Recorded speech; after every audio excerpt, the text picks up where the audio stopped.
Smith, First Take, Big Perk, all together, came on today and gave huge compliments towards Caitlin Clark, huge praise. And not only there, they were on Twitter as well, giving love to Caitlin Clark, and people seem to not like it, man.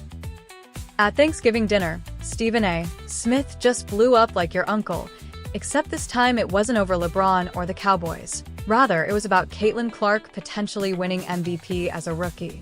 Yes, Stephen A. made the most outrageous and entertaining argument ever. He went all Shakespeare meets ESPN, ranting and raving and probably perspiring through his suit. If Caitlin isn't your MVP yet, Stephen A. might just yell you into expectations of Caitlin Clark this season. Man, Stephen A., she is just different. She's special. Just a different type of electricity, man. Did you hear the roar of the crowd while that shot was in flight?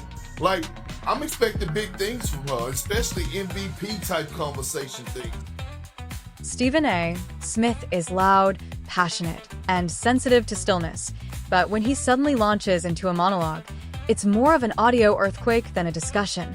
And this time, the epicenter of the earthquake is, yes, Caitlin Clark, the WNBA's newest walking bucket logo sniper and occasional ego destroyer, has succeeded in getting Mr. Volume 100 to burst into verbal fireworks, revealing why she may be this season's MVP. This three-pointer that was deeper than the three she hit when she broke the all-time NCAA score record. Big Perk, what are your expectations for Caitlin Clark this season? Man, Stephen A., she is just different. She's special. Just a different type of electricity, man. Did you hear the roar of the crowd while that shot was in flight?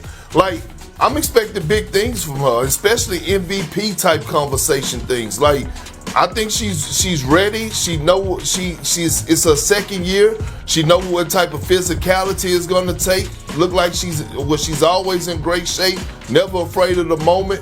Again, we're talking about Caitlin Clark here. The spotlight been on her for years. She's not going to shy away from it. I expect her to be in the MVP conversation.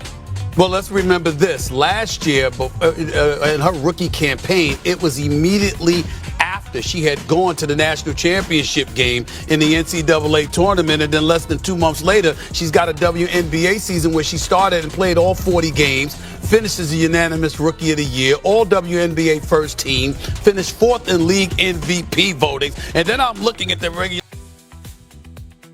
Let's face it, Stephen A. is not just a talker. This man performs. Instead of sitting down to talk basketball, he takes the table hostage, yells rhetorical questions at the furniture, and throws logic around like confetti. You knew it was only a matter of time until Smith launched into a full-scale theatrical production about Caitlin Clark when she joined the WNBA and began casually pulling up from the zip code next door. And boy did he deliver in a glorious caffeinated explosion of syllables, finger jabs, and dubious analogies. What we all previously understood but were afraid to express out was revealed by Stephen A. It is possible that Caitlin Clark is the type of lady MVP who makes front offices regret every draft pick they have made in the past and makes seasoned defenders reevaluate their life decisions. All rookies in scoring, field goals made, three-point field goals made, assists, steals, and minutes. She's the real deal. Make no mistake about it. And yet there he was breaking it down like a man possessed by the basketball gods. You could practically hear the ESPN cameras flinch when he lunged into his hot take with the grace of a rhino doing ballet somewhere between she's a superstar. And it's not just the points, he probably scared a few producers and shattered a microphone, but the message crystal clear is here she's draining logo threes like they're layups, and she's making defenders look like they're moving in slow motion through peanut butter. That's not an exaggeration, that's just Caitlin Clark's Tuesday. Now, this isn't to say Stephen A. had a sudden epiphany. Let's not pretend the man hasn't been on the Caitlin Clark hype train longer than most of us have known the WNBA. Had a 4-point arc in our dreams, he's been championing her like she's the second coming of Steph Curry, with a splash of Diana Taurasi's competitive rage and Sue Bird's court vision, only with better TikToking. What does she mean to women's sports? I just think that she's elevating the profile of women's sports in a way that most women should deeply, deeply, deeply appreciate. She's a phenomenal player. She's a phenomenal shooter. I call her the Steph Curry of women's basketball. I've been calling her that since last year. However, this is where things truly became tragic. Smith made it very clear that Caitlin Clark should be MVP right now. He didn't just make the suggestion that she could be MVP. He made it clear that we shouldn't even bother with the standard MVP conversation when a legitimate superstar is treating professional athletes in this manner.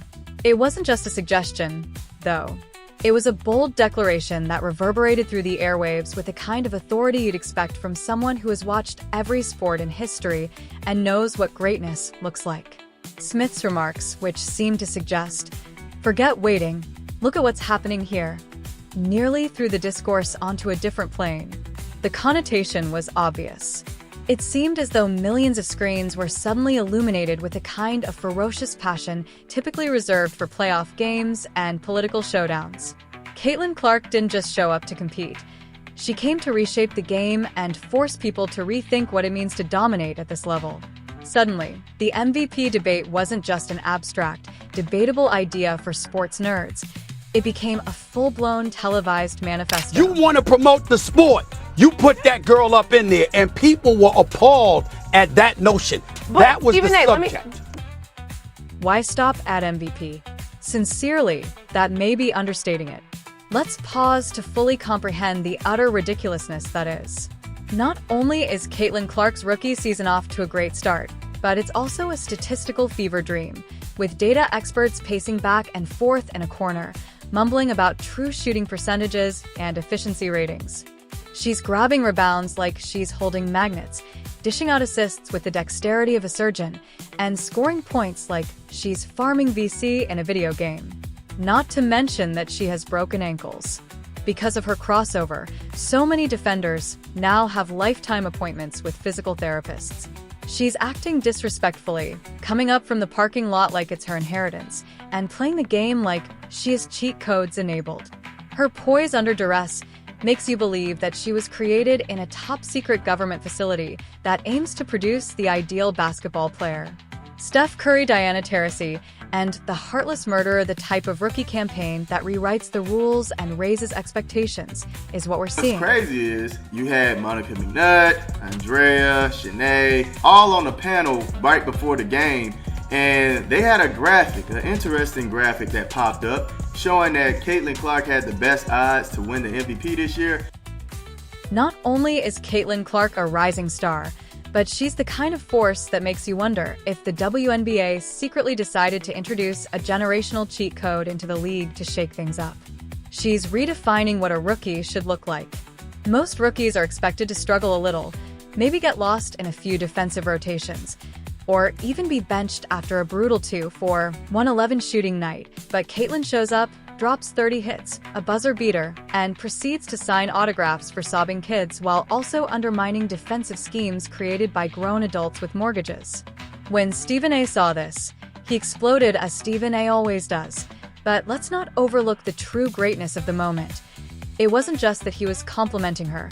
It was the way he did it with the vigor of a guy attempting to win a debate at the same time.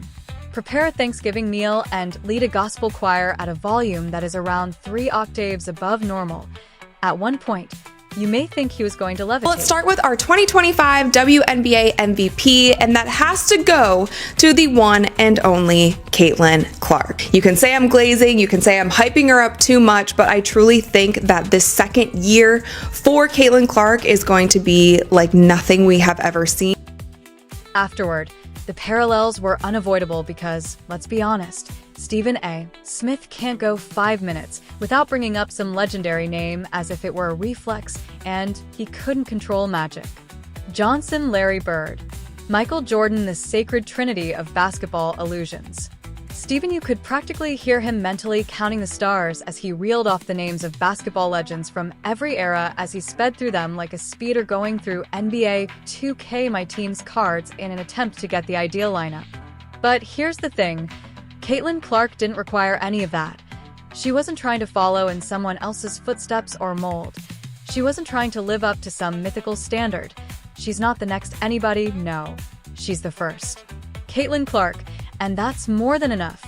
She's rewriting the game for herself and forging her own path 1 3 nut at a time. While the analogies are great, they don't tell her tale. Instead, she's writing her own, which is, to be honest, far more fascinating. You got a girl here who's box office in Caitlin Clark. She is box office. We can lament it all we want to, but the fact of the matter is Caitlin Clark is box office. And we got to get that out the way. And I'll get into all of that a little bit more in just a second because it's very, very important that we point this out. She fills seats. She brings the cameras. She brings national publicity. It's what she does. Additionally, there was truth hidden beneath all the drama, even though Stephen A. may have been verbally abusing his co-hosts and cramming every sports cliché into his declaration of Caitlin's greatness. In actuality, Clark is more than just a scorer. She is also a floor general, a facilitator, a shot creator, a crowd magnet, a unicorn with stat padding, and more. Now, a Stephen A. tirade wouldn't be complete without some bizarre metaphors. He compares her range to missile systems one moment, then remarks that defenders appear to have entered a Caitlin Clark horror film, and let's be honest, he's not entirely incorrect. Caitlin Clark's fast break defense is like watching someone defuse a bomb with 0.8 seconds remaining. She blinks everywhere and nowhere and is 3 moves ahead of you by the time defenders realize she has the ball. Yes, the MVP conversation calls for a little more than just dazzling consistency, leadership, and impact on team success, but yeah.